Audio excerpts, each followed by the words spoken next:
Hello, our lecturers, Miss Angeline, Mr. Bangkaweng, and also Wong Yaping.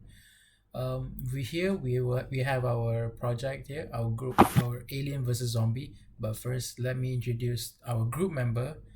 Um, we have Muhammad Daniel Fitri bin Zulkarnain, ID number 122 121110511. And then Muhammad Danishtan bin Muhammad Hazri 1221303 And then finally Izzat Daniel bin Muhammad Yusof 1221303 Okay. So here is where we have displayed all the libraries that we will need in order for all of the code in the rest of the code to work.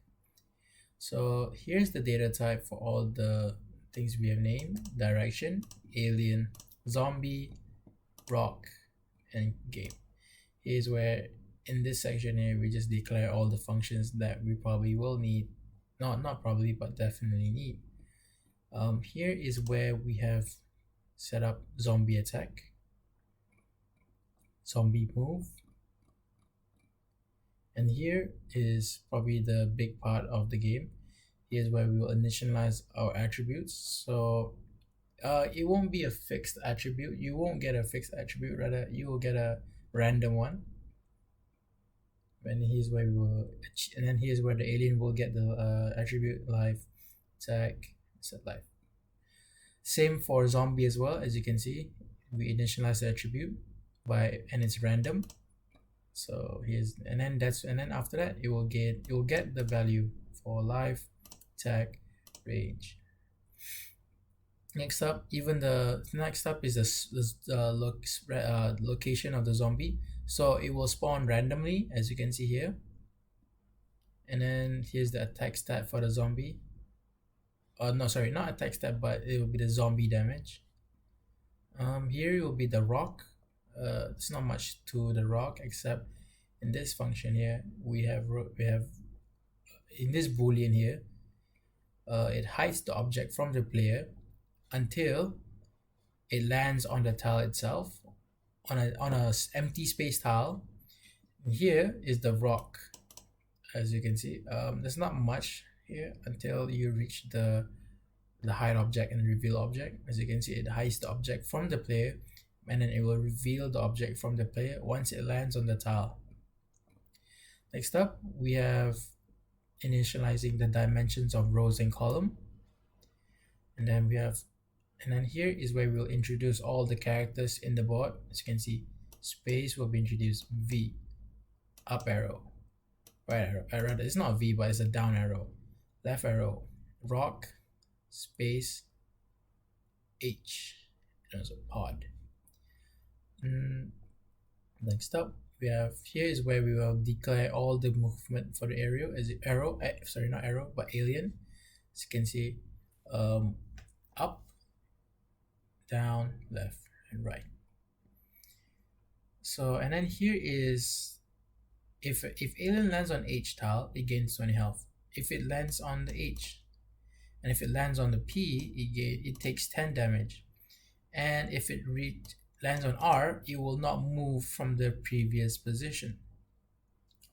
And here is where the game will know that once an alien has moved one tile, zombie will start moving as well.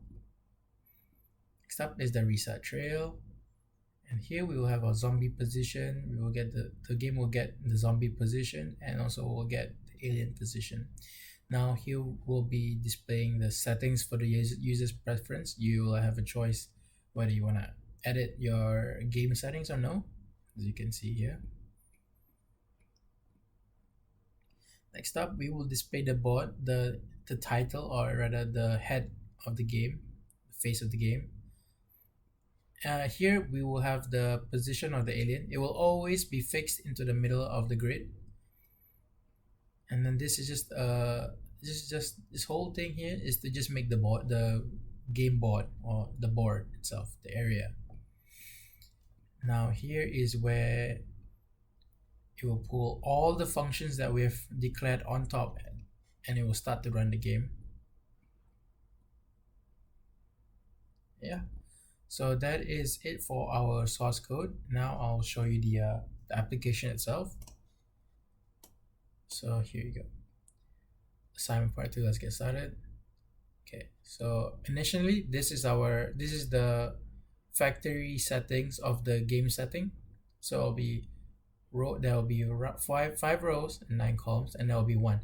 You can also change this preference, and to show our error fixing, let's try. Okay, there's only 2 possible answers you can go with, yes or no, but we can go with, let's say, okay, and it'll say invalid input.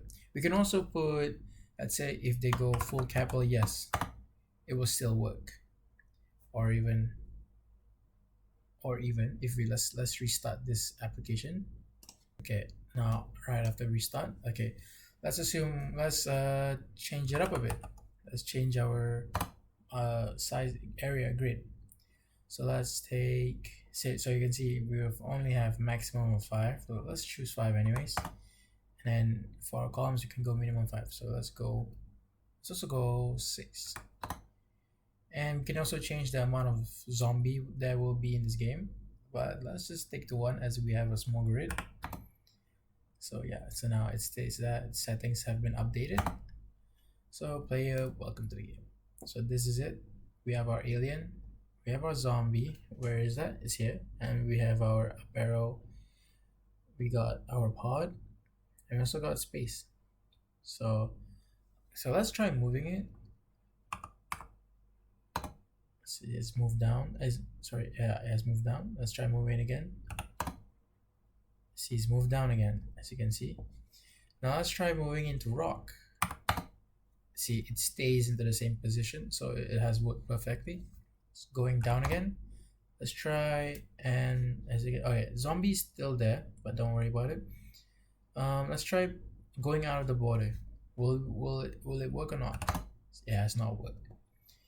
However, the zombie appears to not move at all. Oh, no, never mind. It is working.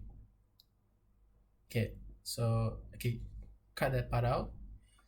So it looks like it's running well. Let's just get killed by the zombie quickly. Okay, you were killed by the zombie. Now there's one more error fixing that we could try.